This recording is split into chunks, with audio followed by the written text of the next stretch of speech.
Der Schweizer Fußballverband hat schon zahlreiche Spieler mit 2 Pässen an andere Verbände verloren.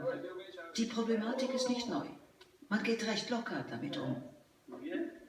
Der albanische Verband ist nicht der einzige, der sehr aktiv ist im Abwerben Wellen von Spielern, weil es ist auch in Ghana zum Beispiel auch bekannt oder in Kamerun, dass Schweizer Fußballer sehr gut ausgebildet sind und probiert man es halt.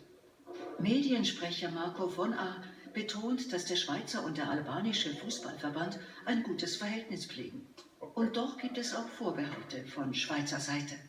Was man nicht so gut findet, ist, dass der albanische Verband jetzt halt in Leute investiert, die da sind und Spieler abwerben.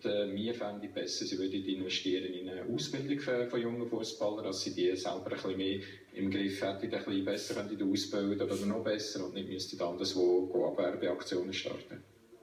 Bei der U21-Nazi heute Nachmittag in Spiez. Auch hier sind 2 Spieler dabei, die in Albanien heiß begehrt sind.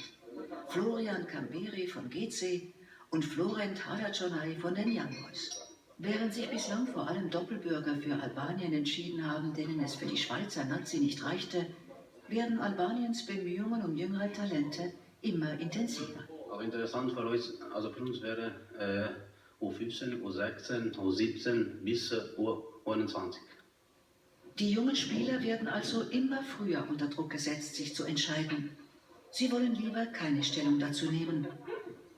Doch was unternimmt der Schweizer Fußballverband dagegen? Ich denke, überzeugend ist das, was wir zu bieten haben. Das sind Aussichten mit den Nationalteams, nicht nur mit dem A-Team. Wir sind regelmäßig Endrunden dabei, Elite-Runden. Das sind schon Perspektiven, die